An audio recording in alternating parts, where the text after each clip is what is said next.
and welcome to the LSE and to this event, hybrid event hosted by the European Institute on the subject of what is right-wing populism, understanding the experience in Europe and America. I'm delighted that we're joined by Klaus Welle on my left, who's going to speak to us on this subject this evening, and then we will have time for a Q&A and some debate around the question. My name is Jonathan Hopkin. I'm a professor in the European Institute here at LSE. Also, I'm going to take the opportunity to plug that I wrote a book in 2020 called Anti-System Politics on this precise subject, which needs to be updated, I think, by now. Just a few kind of housekeeping points. First of all, switch off your phones, please. And the event is being recorded, so we will have a chance to catch up with a podcast version of the event later. There will be an opportunity for you to put questions to our speaker. This also applies to the online audience. You can submit questions via the Q&A feature at the bottom of your screen. Please include your name and affiliation. Those of you here present in person, when we open it up for questions, please raise your hand. I'll try to pick people out in a more or less random and fair way, and wait for the roving microphones to reach you before asking you a question, and let us know your name and affiliation, please, before you do that. And I'll try my best to try and get a representative sample of questions. So, obviously, I don't think the subject needs much introduction. That right-wing populism is a thing in Europe and obviously enough in the United States. Klaus Welle is an ideal person to give us a perspective on this, European perspective. He's a visiting professor in practice in the European Institute here at LSE. He was previously Secretary General of the European Parliament and had many other roles in Brussels, including Chief of Staff of the President of the European Parliament, Director General of the EU Internal Policies, Secretary General of the European People's Party, and of the EPP political group in the European Parliament. So it's a very great pleasure to have Klaus here, and I'm really looking forward to hearing what he has to say on the subject. And over to you, Klaus. You're going to speak, I think, for a few minutes, and then we can open it up to debate. So thank you very much. A warm welcome.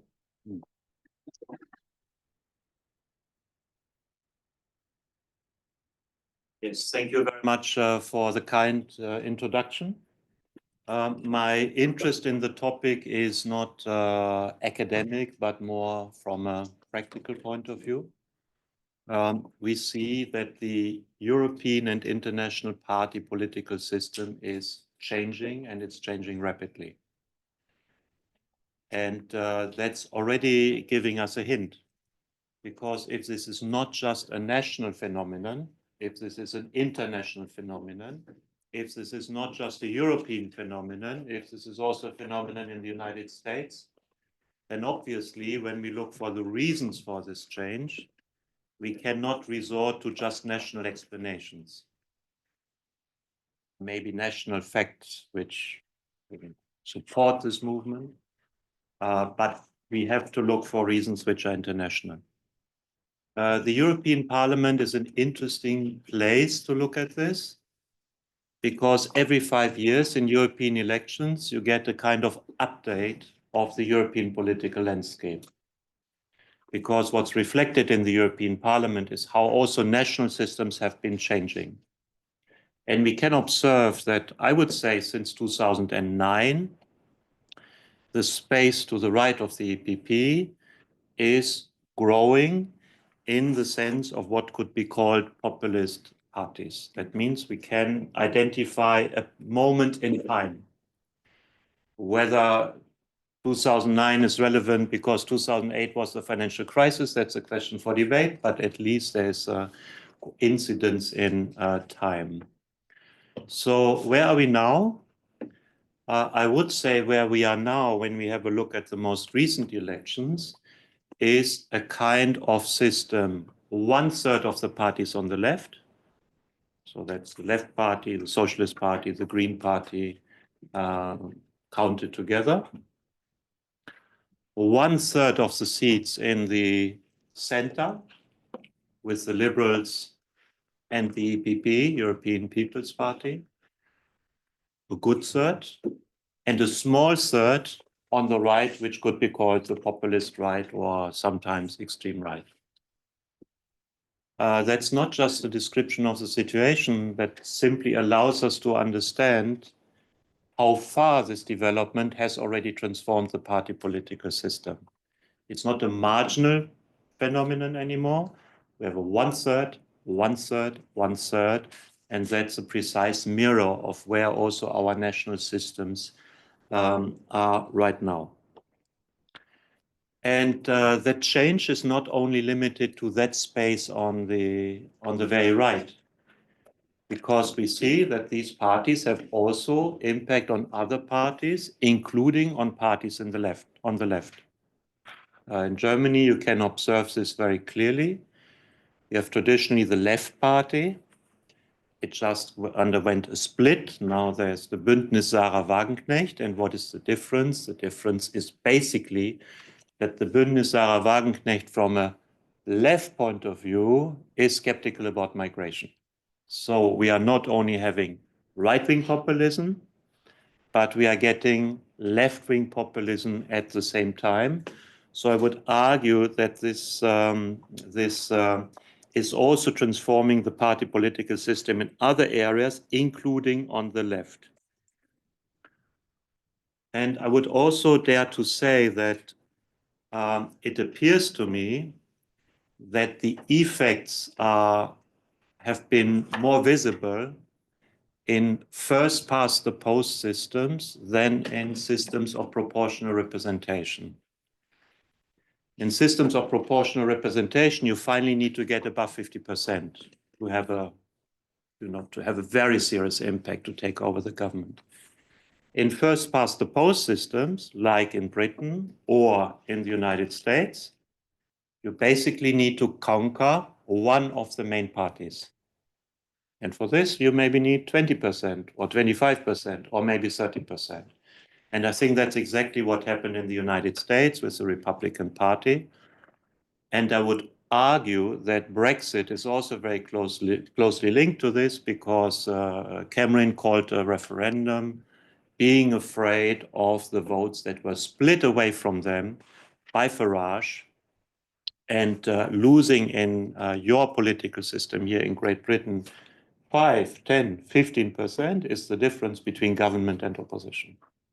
So I would argue that the effects are not just on other parties, including on the left, but that they have been the strongest and already caused very serious political effects in this country, in the United Kingdom, and also in the United States, where for a second time in a row, not in a row, but for the second time, Donald Trump has been elected president of that country. So now I would like to have a bit of closer look at what defines right-wing populist parties. We are very easily saying right-wing populist parties are extreme, but I think that needs a definition. So in what sense are right-wing populist parties extreme? We could maybe, beyond our gut feeling, we could maybe start with extreme is a kind of voting behavior which is at the fringes of the political system in a statistical sense. I've been working with an organization in Brussels called EU Matrix, who tries to track voting behavior in a scale from 0 to 10. And on two axes. The one axis is the economic axis. So you start on the very left with state intervention.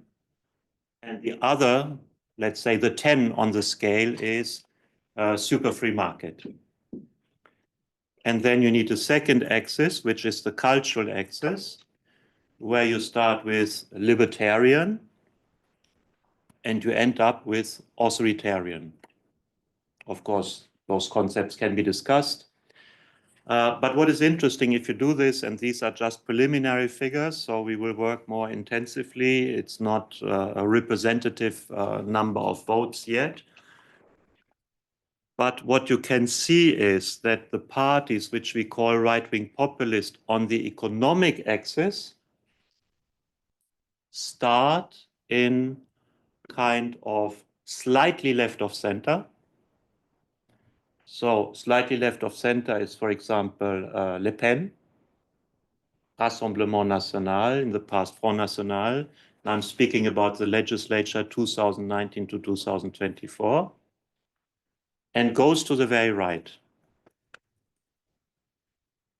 But it means the cohesion in what we call populist parties on economics is not very big. It is not extremely on the left. It's not very on the left. It's from slightly left of center to the very right, kind of very, very liberal concepts.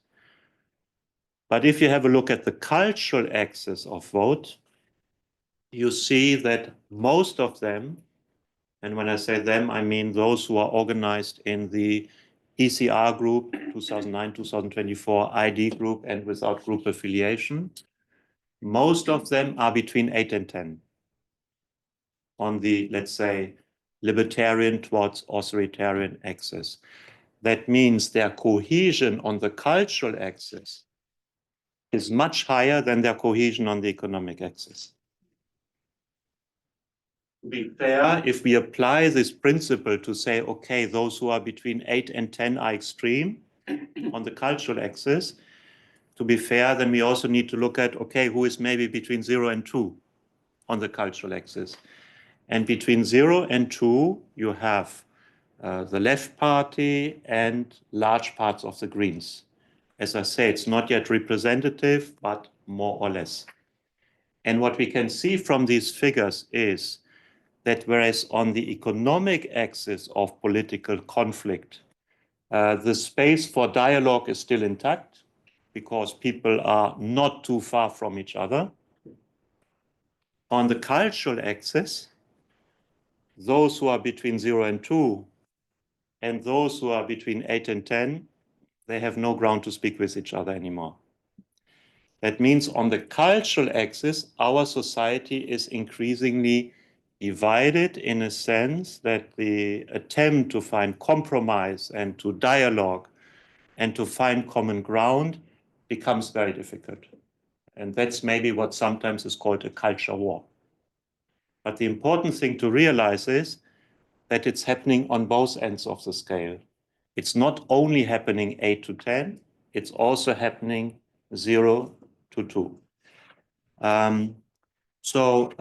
That's what we can see. What we can see from voting patterns inside the European Parliament. So, a relatively normal behavior on economics, but an extreme in the sense of vote on culture.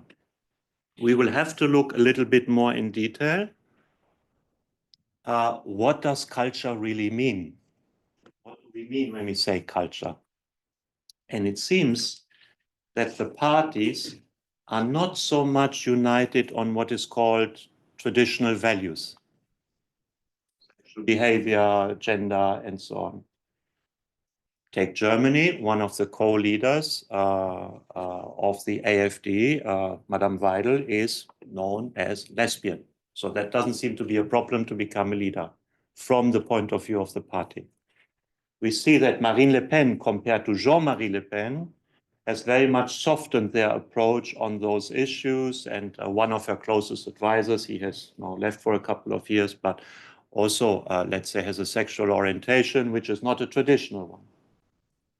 So it seems that these issues of, let's say, traditional values and sexual orientation, they are not so much the defining ground on the cultural axis. So the question is, but as I say, this is preliminary, what is it if it is not traditional values? And my suspicion for the moment is that the issues where there is this cohesion, these are very much centered around issues of migration, and nation, if you want, like this. But this is a working hypothesis. And we also see, when we ask, are they extreme, we also have to look, of course, what is their practice once they're in government? Because that's the moment of truth. And especially what's the practice when they are alone in government, or more or less alone in government, when they are the dominant political force. And we can see a kind of playbook. We've seen it in Hungary. We could see it in Poland during the time of Law and Justice. And this is that first the media are, let's say, being attacked. The freedom of media is being attacked, sometimes in a subtle way by, friends buying the companies. Then the justice system is being attacked. And thirdly, there is also an attempt to control the economy to a large extent. I was for a year in Budapest, and a property dealer told me that in Budapest, for bigger property deals, I don't mean you buy an apartment, you buy a house, but for bigger property deals, the first offer always has to go to the family, and the second offer, in the wider sense, to the friends. I cannot verify this or not, but at least that's a kind of indication. And we also see that at least some of them also establish strong linkage to authoritarian powers abroad, especially when we're thinking of Hungary and Russia and China. So, third point, who are the voters? What do we know about the voters? Who is voting for these parties? I have been looking at the last federal election, Bundestag.de, so the official website of the Bundestag, 2021. We will get fresh data now in February, so let's see whether the picture is very much changing. And what I find interesting is that there's a lot of socio-economic data about voters, plus some data on income, which I found on another website. So when you do this, you can establish, you can reconstruct the German party political system in a different way to the traditional horizontal way. We always think of the party system from left to right. And there we line up the parties. So that's a horizontal reconstruction of the party system. When you have a look at economic and social data, you can try to reconstruct the party system vertically. So what do I mean vertically? In terms of economic and social status. So dependent on your economic and social status, which parties are you most likely to support? And when you do that, you find out in Germany that the liberals are supported, maybe we will see something else now in the most recent data, by the highest income voters in Germany. And in a similar way, the upper middle class is supporting the Greens. Little lower income, but an educational status which is far beyond everybody else. So the ratio of very highly educated to lowly educated for the Greens is 4.6. When we look at Social Democrats, Christian Democrats, 0.7. So you see, the first is what I would call upper middle class, liberals and Greens, younger voters, very dynamic, rather good income situation, well educated. The middle class, the traditional people's parties, Christian Democrats and Social Democrats, very popular with older people. The older you are, the more popular they are. It's now autocriticism. I'm a Christian Democrat, but I'm also already a little bit older, so it's okay. So the higher the age group, the higher the voting. average income. Social Democrats a little bit less voters than Christian Democrats, but I would say relatively average. And relatively poor educational status. Relatively poor, because these are also older people, you know, education was different 50 years ago, probably. So let's say that you put them in the middle. And below this, in terms of income, are the voters of the left party, which are overrepresented among academics and unemployed. So if you're nasty, you would say the left party is the party of unemployed academics. Scientifically, of course, not defendable. No? I admit right away, but sticks maybe a little bit better in the head. But below average income, younger people as well.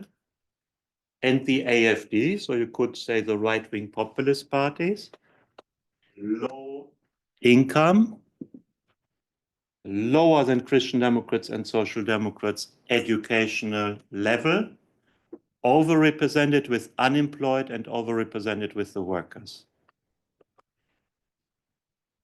And below this, you have the precariat, people who earn even less, they don't go to vote anymore.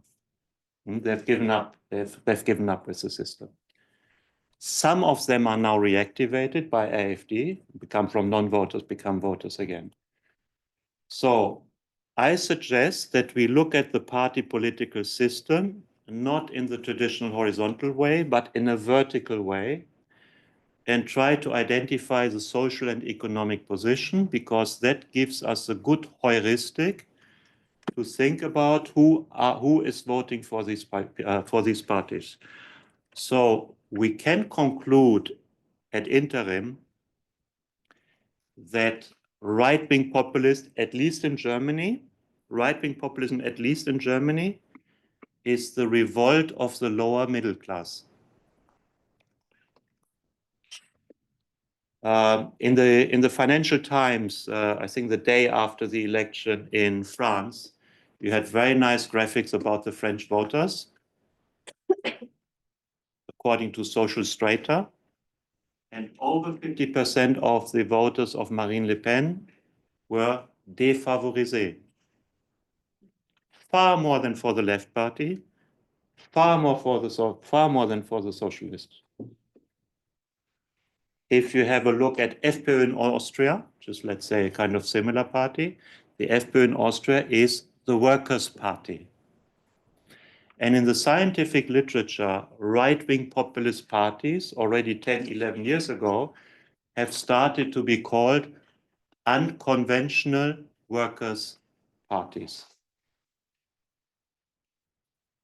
Why is this important? Because if we just have this traditional idea left-right, we are missing the point. We are missing the point. These are unconventional workers' parties who are representing the revolt of the lower middle class, with many voters who voted in the past for the left. Otherwise, you cannot explain why the German Social Democrats in the European elections got 13.9%. 25 years ago, maybe 35% or 40%, but also maybe lesser skilled voters of Christian Democrats and other parties. But it cannot be described in the traditional left-right-wing scheme. So right-wing populism is the revolt of the lower middle class, which is leading us to the next question. Why is the lower middle class revolting?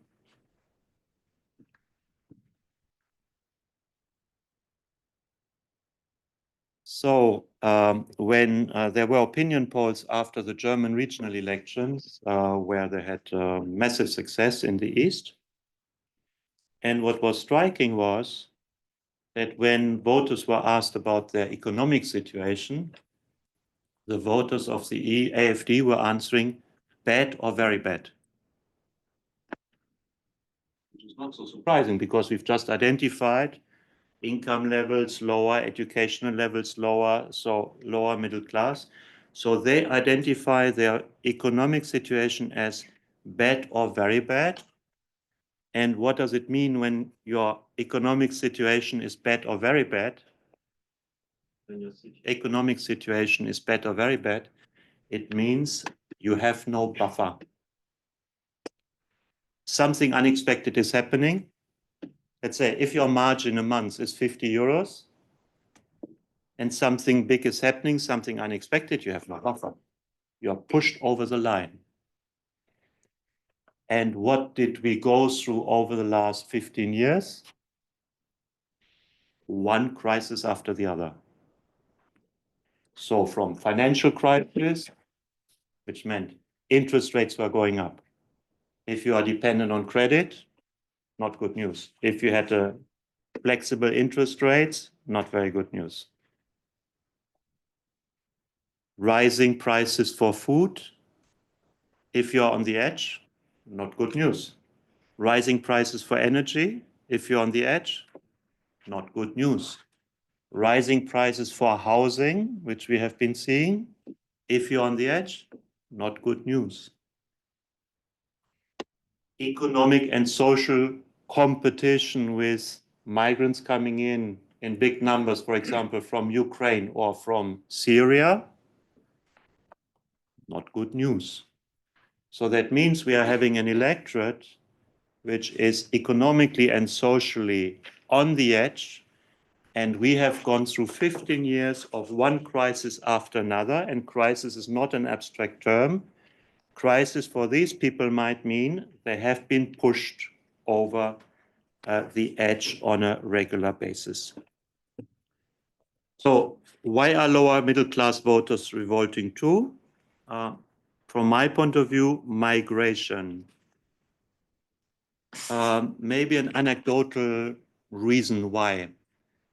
There were many negotiations also for governing formation. For example, Finland, one of those parties went into the government, the Finns party, Sweden Democrats should tolerate the Swedish government.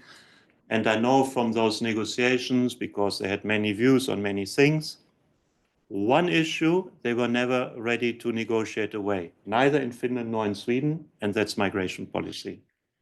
So my impression is that migration is a core issue for these parties around which they can agree.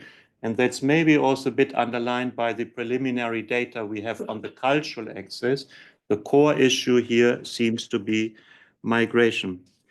So why? What has changed on migration? I would say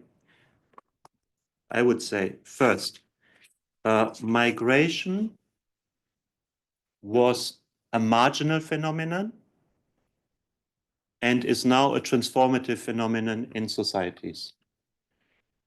Just to give anecdotal evidence, when I grew up in my little village, there was one person from Yugoslavia, and that person was extremely exotic, you know, one.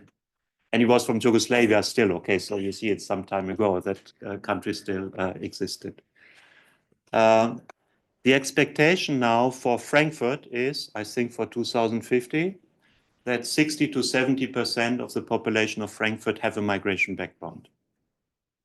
I'm not saying it's bad, I'm not saying it's good, I just try to describe that from something which was perceived as exceptional, we go to a major transformation of our societies. And I would argue that the effects of migration, which we can describe, and I would describe as overall beneficial for society, but it doesn't mean that they are beneficial for all parts of society.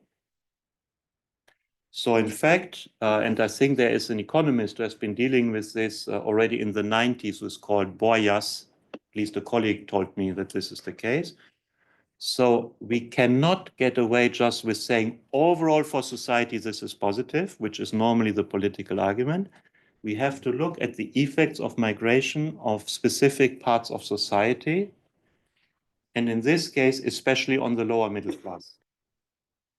What is the effect of immigration on lower middle class, especially if we are not speaking of highly skilled migration, but migration which is a competition in the workplace for the housing, for social services, for the lower middle class. I've seen one study which was on the city by the city of Vienna over a period of 10 years, where the outcome was that the strong migration that was happening, especially from from the east, led to the fact that 10% of the population fell out of the middle class to a lower area, which maybe we could call the lower middle class. And by the way, the most concerned were established migrants, which is also reframing a little bit the issue because, we have to look at both new people who come and also established migrants for whom this might be competition. So in fact, the electoral promise of right-wing populist parties is to reduce the social competition of migration for the lower middle class. Whereas when you are in the position of the upper middle class, migration means the promise of having better services in society, maybe for your old age, maybe in the health system. So what I want to say is, it's not enough to have a look at the overall effect of migration. We have to look at the effect of migration for different parts in society. I haven't said class, because I'm not a Marxist, but those of you who like Marxism, can feel at home because you can now use Marxism to analyze it, and you have different classes in society who have a different situation. And I believe we need this kind of economic and social analysis of the situation. So, third point, why is the lower middle class revolting? Because of social media. But what does social media mean? Social media means, when you organize a party, cost of political organization have dramatically decreased. When you wanted to build up a new party 40 years ago, it was very difficult. You needed to have local grassroots organizations, you needed to have people on the ground everywhere. Very costly, extremely costly. You don't need that anymore. You need a functioning social media organization. I know, for example, from people in France, where somebody was elected locally as the member of national parliament, nobody knew that person, but she was running for the party. It was necessary that she was known because there was a strong social media campaign behind. I was told by a Bulgarian member of parliament that a new party was elected a couple of years ago. They got 8%, and nobody even knew that that party was running. So, there can be a social media operation behind, quite cheap, not completely cheap, but quite cheap, much cheaper than in the old times. So in fact, the old monopolies or duopolies in the market, and I think you've been writing about this, if I read it correctly, are broken, are being shattered. And it also means that with social media, the views are very pluralist. We all like pluralism, right? But pluralism in this under those consequences means that hate speech becomes possible. As long as you had to go through the BBC, television, radio, didn't work, Tried to give a hate speech, you weren't put on the program. And truly the program wasn't about hate. Now, social media, everything is possible. Aggression is possible. Very strong emotion is possible. Degradation of others is possible. Hate speech is possible, and there's no fact-checking. So I always believe that you have to end every analysis with Lenin, because Lenin wrote a paper in 1902, which was called "What Needs to Be Done." So if you just analyze the situation, but do not try the most difficult job, which is to say, okay, and what could we do about it? That's a bit frustrating, because we all agree about the problem. But I always think, especially when you're working in a political context, you should always go to the level of Lenin. What needs, and by the way, was quite successful. So what needs to be done? If we take this analysis seriously, then the first thing that needs to be done is we need to address the concerns of the lower middle class over the economy. And think, for example, about Italy. Italy had, until very recently, 20 years, zero growth on average, no growth. And at the end of the period, the party political system was completely transformed without recognition, with populists dominating on the left and populism dominating on the right. So I think there is some indication that, in fact, the economy is playing a key role. Mario Draghi has recently published a paper on competitiveness in the European Union, and he has described our situation as a situation of slow decline. And personally, I believe that that is correct. If I take my own country, Germany, the growth rate after the war, on average, 5%. The growth rate now, on average, 0%. Over the last 5 years, minus 0 point some percent. So we are not having just a problem of a specific government coalition and so on. Maybe they've aggravated the situation, maybe not. We have a structural issue of slow decline. So what is his recipe about what needs to be done? And for me, Draghi is important because it's very difficult to say that he's a fool, he doesn't understand, he doesn't know anything. He was the president of the European Central Bank, he was prime minister of Italy, he was heading the Italian Central Bank, so I think he deserves to be listened to. He's basically saying, to simplify, 6 things. A, our key problem is there's not enough investment. And especially not enough investment in high tech. We are investing in mid tech, but we are not investing in high tech. But high tech means also high return, high risk, high return, medium risk, medium return, high risk, high return. So we are not doing high risk, high return investments. And therefore, the productivity increase in Europe, and by the way, in Britain, is 1% per year behind the United States. But if you don't have increasing productivity, you have nothing to distribute. You need growth and productivity to have something to distribute in society. If you have nothing to distribute, you need to resort to debt if you still want to distribute something. That works for some time and then it doesn't work anymore. And he says the key problem for this is that we are not investing into high tech. And why are we not investing into high tech? Because the European system of financing relies very much on banks. And you want credit from a bank, the bank is asking, okay, show me your balance sheet.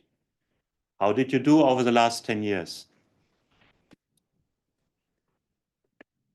But high risk, high return means you have to fund companies which were maybe established last year, don't have a balance sheet over 10 years. And maybe over the last year, they had nothing than debt, than deficits. So for this, in the United States, you have venture capitalism. They're saying, okay, we finance you 3-4 years, we pay all your deficits, then we have 30% market share, 40%, and we have a great profit. We don't have a capital market union. And we have not completed the banking union. And therefore, we cannot finance more risky investment. So one of his recipes is we need to go to banking union, capital market union. Second, we really need to develop the internal market. I mean, Britain has just taken the decision to shrink the market by going out of the European Union. But even inside the European Union, especially in the service sector, When you speak to digital entrepreneurs, they tell you, I can establish my company wonderfully in the European Union, but once I want to scale, I have to go to the United States because I don't have really a common digital market in the European Union. So, second recipe, the European Union, not speaking about Britain, but we need to scale, we need to have greater size. So banking union, scaling, and in encouraging private investment, also by a more critical look on regulation. Older societies or aging societies are regulating risk. Older societies are risk averse, try to reduce the risk. Younger societies maybe are more in favor of growth. We are a typical older society which is risk averse and therefore trying to regulate the risk, minimize the risk. But you minimize the risk, you might also minimize the opportunity. So we need to have a second look at this. And fourthly, there might also be a place for public investment or public debt. The problem is we need to do 7 adaptations at the same time, which I call the 7 Ds. I published a paper on this with the Martin Center. We need to adapt to defense, because we see that we are not able to defend ourselves. And with Donald Trump as US president, that's becoming more urgent, not to speak about Vladimir Putin. We are not where we should be in digital. We are having demographic issues, which are serious. In some countries, we have democratic challenges. Decarbonization needs to be done and financed. Targets is easy, but to finance the transformation is a completely different challenge. And we want to de-risk globalization, especially in view of China. All these adaptations have to be done at the same time. And the question is, are we going to be overwhelmed with this or not? So, second, how do we address the lower middle class concerns over migration? That's a tough question, and that's basically in the discussion in all the states and all the member states for the moment. There is one country in the European Union which has reduced right-wing populism to single digits, and that country is Denmark. We have the most severe migration laws. By the way, with the Social Democrat, are you Danish? No, okay. German, okay. Led by a Social Democrat government. So the question is, do we all have to go to Denmark? Huh? You know, maybe if you're interested in development policy, the model of societal development in development policy is Denmark. Just to say, yeah? So it's not a very barbarian country, but that's what Denmark has been doing. So we will need to have a closer look at migration policy and identify how do we avoid that the positive impact is for everybody and the negative impact is for the lower middle class. What kind of migration? You know, do we bring in competition for me? Fair enough. Or do we bring in competition for people who are low skilled or unskilled and who are struggling every month? So that's a question for politics, but I think that's an issue which is at the heart of this issue. And the last question, how to interact with right-wing populist parties. How should we behave with them? That's also a practical question. That's a question right now in the European Parliament. How to deal with these parties? I would argue in favor that we do it fact-based and diversified. So why am I saying this? Because they are not all the same, which is, by the way, the reason why they are organized in 3 different political groups. They've come to the conclusion themselves they are not all the same. They don't want to sit in one group. The first who was kicked out was the German AfD, which was for Le Pen too radical, too extremist.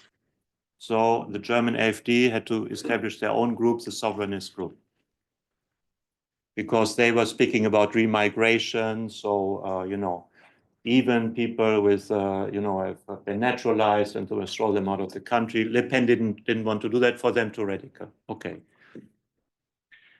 Then you had this summer the attempt of Marine Le Pen and Viktor Orban to join up with Giorgia Meloni.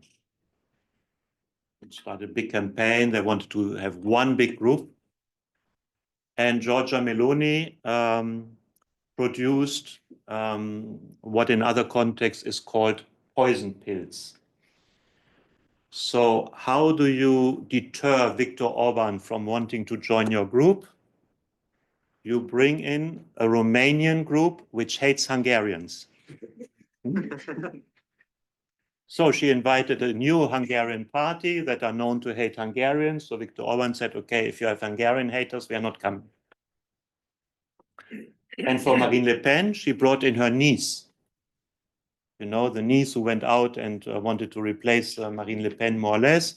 Another poison pill. So Marine Le Pen had to say, okay, sorry, if you bring in my niece and if you bring in this horrible party leader, then I can join you. So we are in a situation where the space is not unified, but split. If it would be unified 30%, that would be a major political problem, both in the European Parliament, but especially in the European Council, because the European Council is always acting as, trying to have unanimity. And if not unanimity, then, maybe one country or two, but they don't like to vote in the Council. Sorry, not in the European Council, in the Council. So we don't have 30%, we have 10%, plus 10%, plus 5%, plus 5%.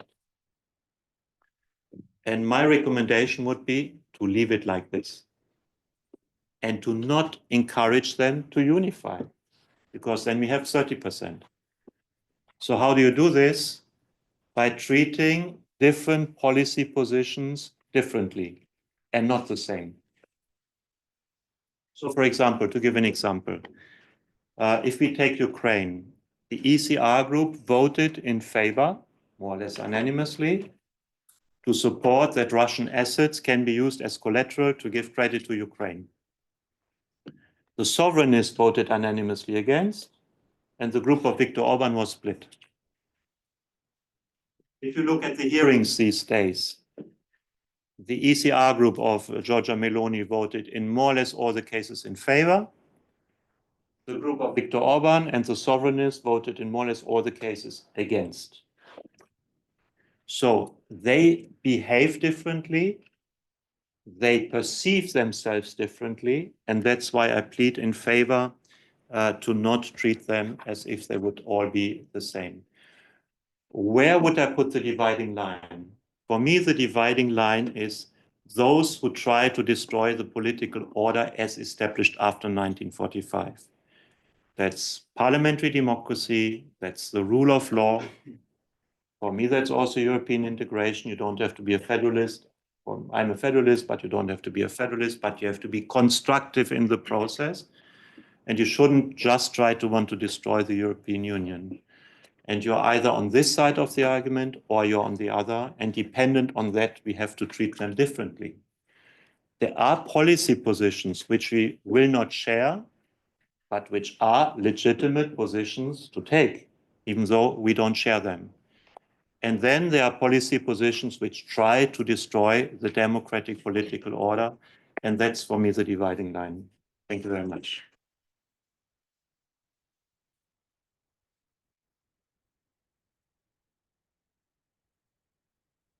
Fantastic, thank you. Okay, let's have some questions. Plenty to go on. I see one back there already. Where do we have our mics? Over there on the far right. My far right. There it is. Those people are on my far right.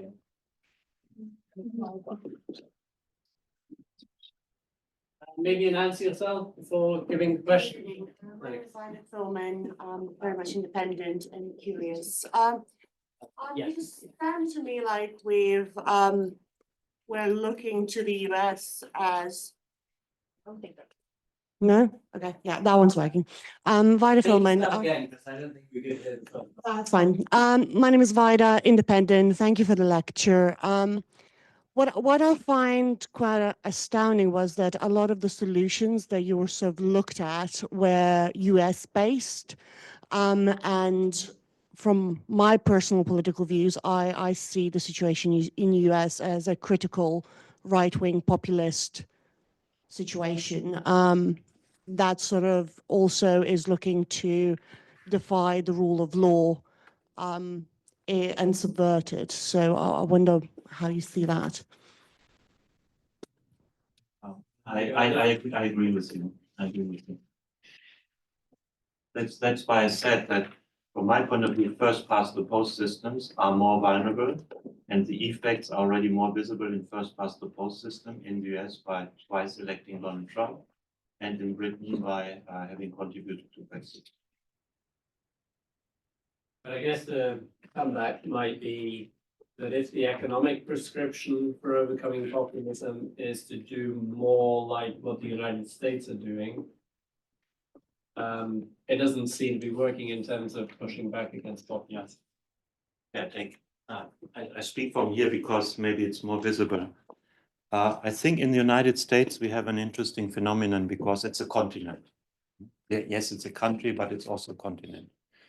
And I think we see very different developments in the United States economically, but only 7 states matter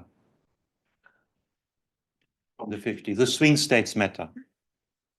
So California, where the growth and the dynamism is happening, doesn't matter. Because yes, they are Democrats. They bring the electors for the Democrats, but they are not the swing states.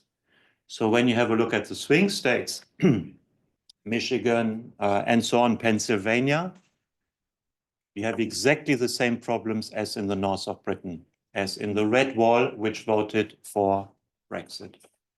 So yes, if we are looking at the United States altogether, they had more growth, they had more dynamism, they developed digital, but not in Pennsylvania. They developed it in California, maybe in Texas, and so on.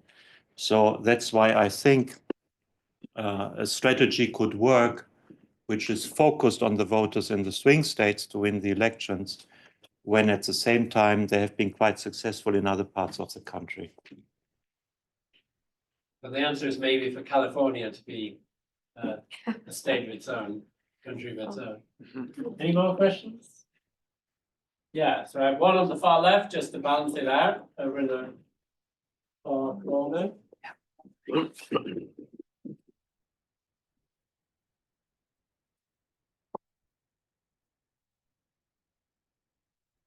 Much the presentation.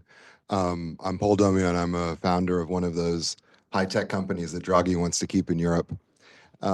My question is, I completely support the 7Ds.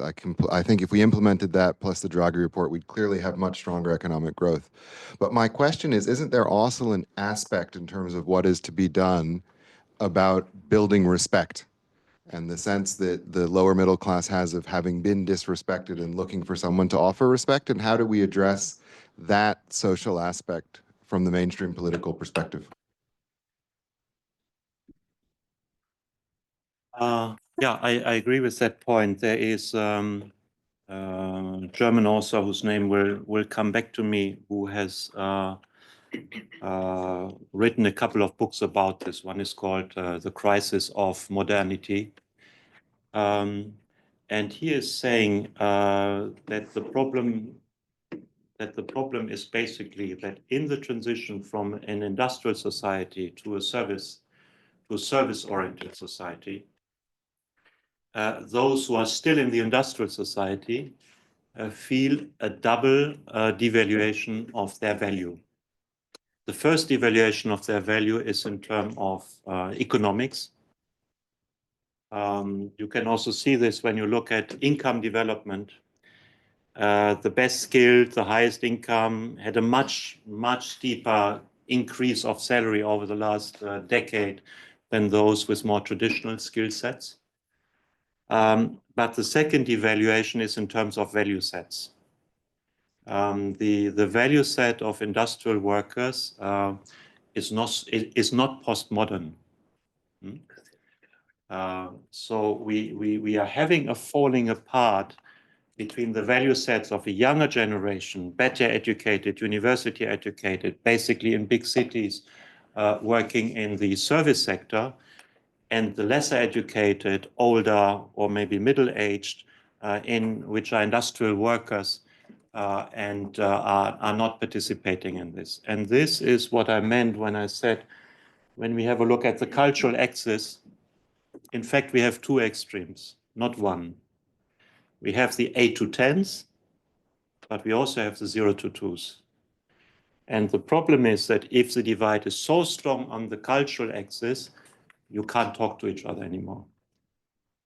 Whereas when we have a look at the same thing on the economic axis, but I say this with prudence because these are not definitive data, but you can see that the bulk of, for example, the votes in the European Parliament, it is possible to come together, maybe with the exception probably of the left group, former communist groups. They are also in a 0 to 2 frame, and maybe some of the members of the ECR group who are very much on the liberal argument.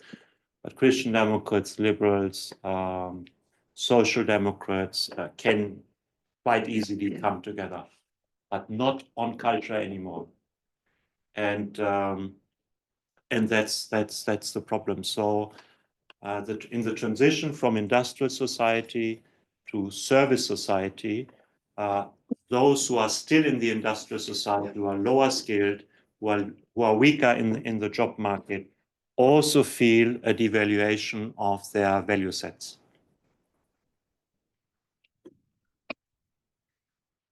Okay, we have a question down here.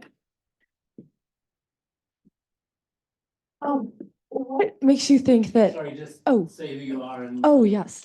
My name is LSE. my name is Catherine. I'm a visiting student at LSE. And my question is, what makes you think that economic solutions can bridge this cultural divide that you draw? Is there some sort of materialist underpinning to this cultural divide that you are thus assuming, or is the linkage through migration? But what creates, that possible resolution between economic solution and the postmodernist versus, I guess, traditional cultural divide that you describe? Yeah, I think these are two separate issues, but for those concerned, they're adding up. They're adding up. Objectively, when you look at the voters, of course, here we are always speaking about statistical averages and so on. It's not everybody, and of course, there are exceptions. But when you see that the likelihood to vote AfD is much stronger if you're unemployed, if you're a worker, if you're badly educated, and you have below average salary, then this is a strong indication for me that this has an impact on this is a determining factor on voting behavior. On the cultural side, I take especially voting behavior in the European Parliament. But as I said, there is a scientific debate about this. There are authors who have been writing books about this. Of course, that's a theory that can be discussed. So the theory is double devaluation of human capital, me in the workplace, and me with my cultural convictions and values, which are no longer mainstream, which are described as have to be overcome, as out of sync, and so on, because we have to somehow explain why do we see so much aggression. Because that would be another way to describe the party system. The upper middle class is optimistic, young, dynamic. The middle class is kind of content, but the lower middle class is aggressive. And what makes them so aggressive? And in that sense, I think this idea of a kind of double devaluation of your capital One on the economic side, which is underpinned by electoral data, and the other thing on the cultural side, which could explain why they are no longer voting Social Democrats. The workers are not voting Social Democrats in Germany, they're voting AfD, they're voting FPÖ in Austria, they're voting Le Pen. And these parties are offering more traditional value sets for them. Yeah, we have a few questions over here, maybe. Yeah. Hi, Ludmila, is it on? Yes, can you Yeah, hear me? Yes, Ludmila Silva. I work for a small think tank in Washington, D.C., ESAS.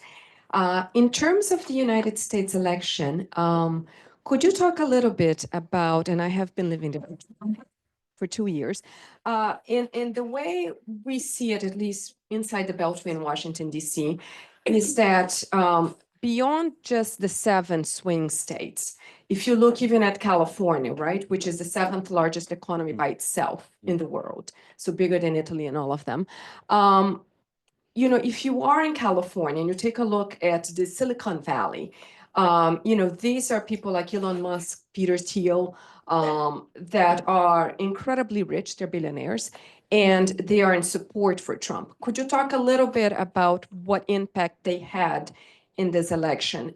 Because my thinking, my personal view is that for a large group of people that are, like you said, uneducated, that are in the low middle class and lower class, and some of them are first or second generation Americans, they see Elon Musk, who provided heavy support, coming out and saying, this is the best guy for the economy. And Trump started every rally saying, are you better off today than you were 4 years ago? And the other interesting aspect was that right before the election, there was an interesting, and I don't know if it was posted here in Europe, an interesting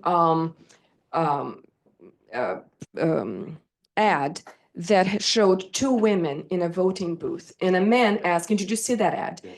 And how in 2024, you know, we have to have an ad that says to women, your vote is secret, and the role that religion played in the United States also, especially among the evangelical community. That, you know, there was a huge backlash when this ad came out within the evangelical community. Thank you. Okay, 2 ideas, let's say 3 ideas maybe from my side on the American election, and together with Anthony Teasdale, I spent the election day in New York. We were a week in New York, so some also impressions from there. The first thing is, and there again we come to people who are pushed over the edge, from my point of view, is accumulated inflation. We can look at the annual inflation rate in the United States, which has just been lifted by 0.2 to 2.6%. But the accumulated inflation over the 4 years term was 25%. 25%. And what we are seeing for the moment is that everywhere the established governments are falling. Falling in France, they have been falling in Britain, they just fallen in Germany. In the United States was another turnaround. So I think accumulated inflation plays a huge role because those who are on the edge have been pushed over the edge. And when Trump was asking, were you better off? That's what they are thinking about. Concerning the tech sector, I think we are seeing something worrying, which is the combination in the person of Elon Musk, the combination of key technological power, because he controls the satellites, for example. I mean, he's the decisive person in the Ukraine war simply because of Starlink, with being the richest man in the world, key financial power. So when you are worth 300 billion, you can spend 1 million a day during 75 days on the election, with media power, X in the past, Twitter, and now political power. So 4 sources of power are coming together. That's an incredible concentration of power. And I mean, that's something maybe which in this way has not been sufficiently talked about, but I think this incredible accumulation of wealth is in itself also a danger for American democracy. Yeah, and so maybe the third point which just came to my mind here, you know, there is this very basic idea of the Maslow pyramid of needs. When we're speaking of the lower middle class, they look at the base. When we speak of the upper middle class, they look more at the top, meaning, lifestyle, and so on. So when we look at the lower middle class, we have to know that it's the economy is stupid, but in the sense very practical, inflation. Am I better off or am I worse off? That's I think that's critical. Just make a point here about the digital side of it. So on the one hand, we have, you know, tech wealth undermining democracy in the US, backing right-wing populists who are fishing in this reservoir of disillusioned low middle class voters. It seems hard, you know, I have my own biases, but it seems implausible to me that Elon Musk really cares all that much about the sort of Rust Belt déclassé voter. So isn't there a risk that, you know, if we're pushing for the development of this digital economy, which is likely to produce similar kinds of concentrations of wealth and kind of economic power and political power, that it might end up, rather than growing the European economy and solving the problem, that in the end we sort of end up hurtling down the same direction America's ended up in. I mean, I'm kind of assuming here that there's a very incoherent coalition that's been put together. So on the one hand, the Peter Thiels and so on, and on the other, the kind of Rust Belt Trumpians. It just seems hard to me that they have anything in common, or that there's any kind of policy program that could hold them together. So we could kind of hope that the whole thing falls apart when people realize that Elon Musk has nothing to offer. But at the same time, if we're concerned that political debates are increasingly being manipulated by the people who control these tools, then we might end up getting locked in a situation where democracy is held hostage by these people. So going back to what you were saying about all of your Ds, which are all pretty desirable, isn't there a risk that if we go down this Draghi report idea that we try and build up digitally in Europe, that we end up creating, you know, an even bigger political mess for ourselves? Just to say, it's not necessarily digital, it's more high-tech and not just mid-tech. Because the problem I think we are in now is that high-tech, as I've said, let's say, has been much more growing in the United States than with us. And on mid-tech, we are attacked by China. Could you define high-tech and mid-tech? Mid-tech I can define. I mean, high-tech would be now AI development, which needs hundreds of billions, for example. Mid-tech is German car industry. You know, German car industry is mid-tech. You are not revolutionary. You are not revolutionizing anymore the different parts of a car, but you make small adjustments, and it's the best car in the world, and so on. And suddenly the Chinese do the whole thing maybe better and cheaper. So where you thought you would be very competitive, suddenly you're not. Or like let's take German chemical business, very well established business, great part of the industry. And suddenly you have an energy shock, an energy price shock, and you are no longer competitive. And the country, you know, the companies are asking, should I still produce in Germany? Should I go somewhere else? So I think we are risking to be squeezed. We are not in the high, we have not been in the very dynamic sector, which is the digital, at least not very much. And where we thought we could continue in the mid-tech, we are challenged now by China, and massively.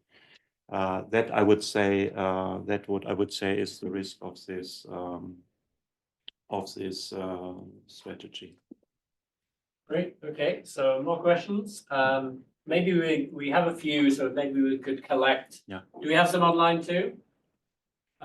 maybe actually, so let's do that first. Do you want to read them out, Laura? Because thanks. Hector Garcia de Leon, alumni, asks, right-wing populist parties in Latin America do not seem to fit the explanation you provide for Europe or the US. What would their nature be?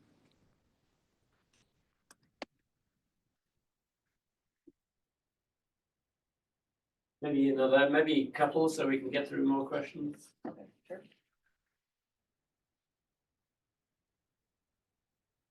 Have green policies fueled right-wing populist parties? Yeah. Okay, let's take those two, and then we'll come back to the. Yes. I see you don't want to make my life easier. The LSE experience. Yes. Okay. I'm not an expert on Latin American parties, but somehow I have the impression maybe they show us our future if we fail. Because Latin America, you know, if you have a look at Argentina, it was a great country 100 years ago, one of the leading countries in the world, is no longer. And when you're no longer, the extremes in the society become bigger. And that's why I made this reference to Italy. 20 years no growth, and you basically have a complete new political structure with populists on the right competing with populists on the left, with very few exceptions. So in that sense, I would look at Latin America as countries which have largely failed economically, look at Argentina, several times bankrupt and so on, and which are have therefore lost the middle ground in politics, the area where compromise is possible, not only culturally, but also economically. And you see, you know, Brazil is jumping from let's say, pro-China to pro-Trump, and then back and forth, because the middle ground in the society economically has been disappearing. Have green policies fueled right-wing populism? The short answer is yes, because this can also push you over the edge. No, that was the German debate. When you see the results of the AfD and opinion polls during the debate of the heating law, I think they jumped from 10 to 17%, something like this. Why? Because people were scared that they cannot afford. I've seen an opinion poll, 51% of house owners in Germany said, I cannot afford the ecological transition in my house, which might be an old house, badly isolated, whatever. I cannot afford. So when we are thinking of the lower middle class as those who are economically on the edge, that might be one of the issues which are pushing them over the edge. Does it mean we shouldn't do green policies? No, but it means also sustainability has to be done in a sustainable way. Sustainable both economically, because if the economy is, you know, at the end no longer competitive, I think we will get a major backlash. That's also where we are. But also economically and social. And I think there was not enough attention to this. And that was, you know, my slight hint. When you're, and maybe this is unfair, I hope it's not, but when you are doing policies from the perspective of the upper middle class, you are maybe designing policies in a way which are not taking social and economic issues sufficiently into consideration. Fantastic, thanks. So there are a couple of questions down here. Maybe should we just take a couple at a time? Are you okay with that? Great. So yeah, yes, please, and then go ahead. Thank you. My name is Jill. I'm a visiting scholar. I'm actually doing literature and philosophy. I'm thinking about populism for a long time. I feel like this is actually my nine months in the UK, and a few months ago I experienced this riot in the UK. Basically, the working class are targeting immigrants and Oh, the riots, yeah. The working class are targeting the immigrants, Muslim, whatever. And I have as an outsider, basically, I have a view that I feel like they are targeting, I mean, I understand in their life are very struggling. No offense, I feel like in UK, I mean, in the material wealth kind of, I mean, working class life, unlike the third world country. I mean, they're very struggling and they are miserable. But I feel like the real problem is that the top. The real problem is basically equality. It's not. You know, immigrants is like the weak. Basically, the immigrants are the weaker. They feel like the immigrants are stealing their job. But I feel like the real problem is the top are stealing their money, using all those kind of systems to do that. Basically, the equality in every country, not just in the UK, in every country, this kind of gap getting bigger. And the working class labor are very cheap. And they, you know, so they're very struggling. Okay, So- thanks. Great. Sorry. And there was another question over here as well, yeah. Let's take this one first and then we'll come. Hello, my name is Anika, and I'm also a visiting student at LSE. And I guess my question cycles back again to the policy prescription specifically related to high-tech investment. I think the argument can be made that some of this backlash from the lower middle class is due to like economic dislocation from via globalization, Yes. as you mentioned. With high-tech investment or over prioritization of that, I can see a potential for investing more in AI or improving automation to create further economic dislocation of individuals that could potentially lead to further backlash. So I was curious what your take on that would be and if there are any sort of like intermediary policy instruments that could address that. Thank you. Okay, Klaus, Yeah. what is to be done? My God, if I could answer all of this, I should become probably British Prime Minister, which is not a very enviable position in this country, as I know very well. So I'm not arguing against industry, absolutely on the contrary. But I'm arguing that, let's say, if you're losing ground on the top of the development, you are paying a price of this over time. Maybe your traditional industry is still functioning as a cash cow for some time, which probably was the situation in Germany, but then one day no longer. But I think you're right in the sense that we also need to take more care of the industrial worker directly. And that's one of the reasons why Trump has won so many of them and they've left the Democrats. And that has to do with how do we deal with China and overproduction in China.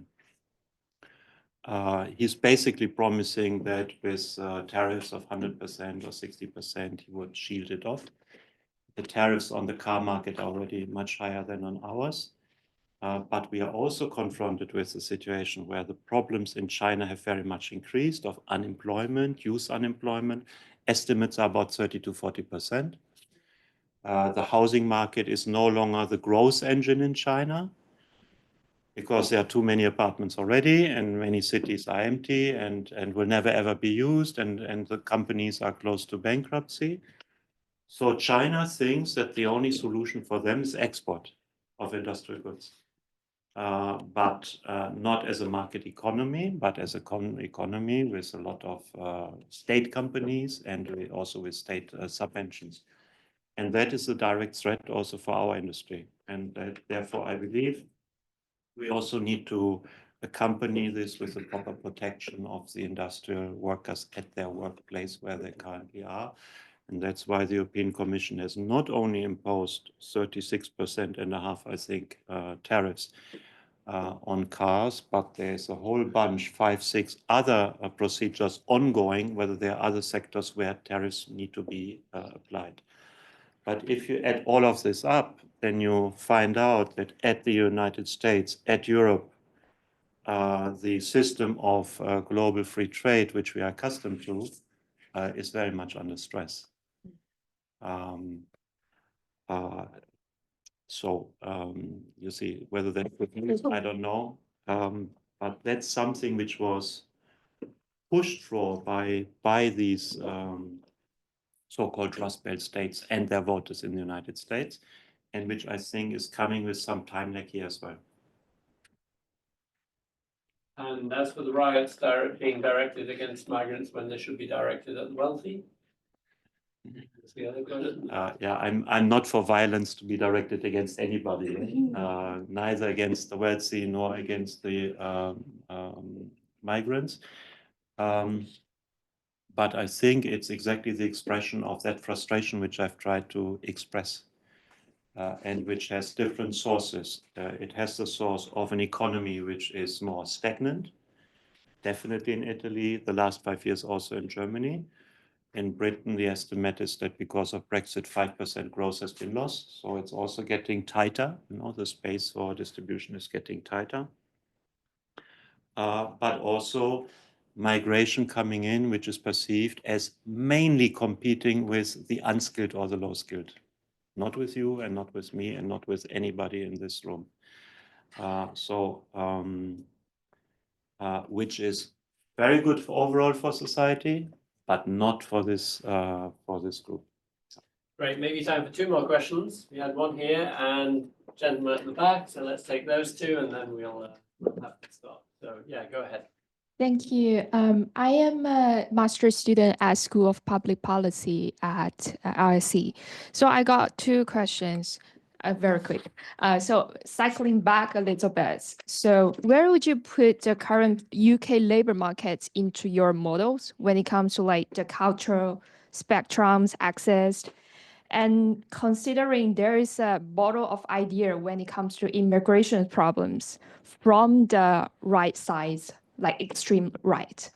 And my second question is, I understand that like considering the current stressing healthcare system and like concentrated health after the COVID, and this is making people worse off.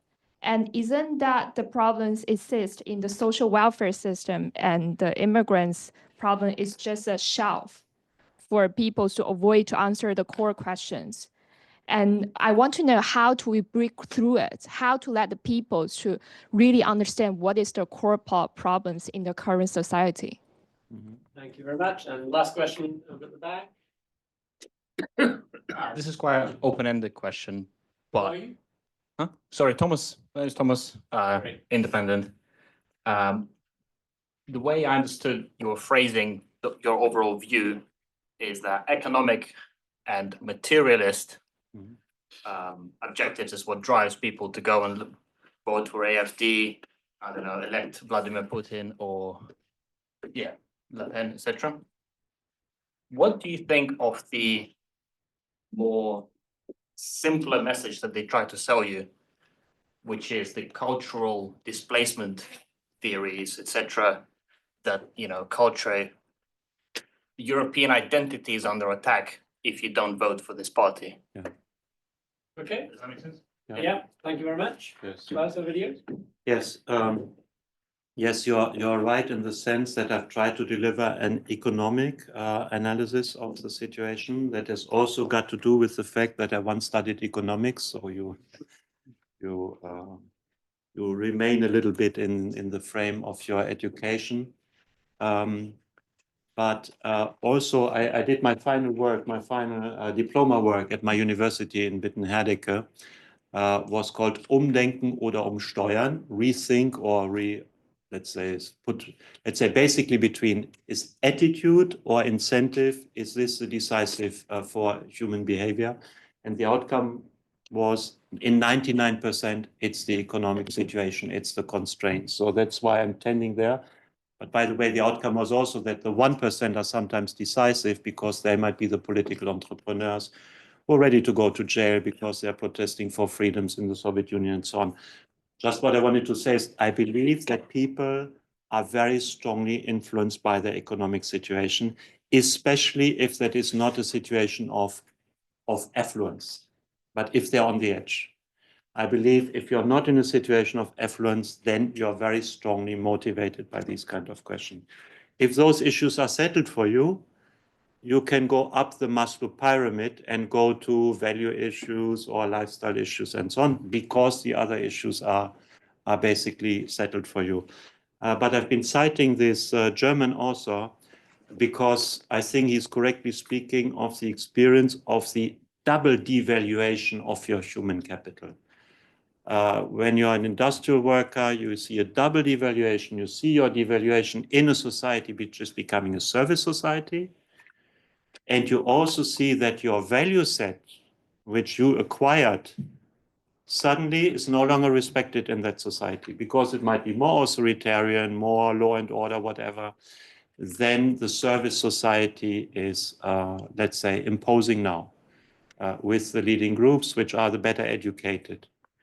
So it's this double experience, not just economic, but also cultural devaluation. And I think there are a lot of arguments which speak in that favor. So the question is, how do we make that transition by also having answers for those who are the weaker in society, and not, so to say, the leading group in this phase of development of our societies. That was the kind of plea I've tried to make. Great. Well, thank you so much. Thank you, all of you who joined here and online. Thanks very much to Laura and the events team for setting this all up. And most of all, thanks very much to Klaus for a great talk and some great Q&A. So thank you.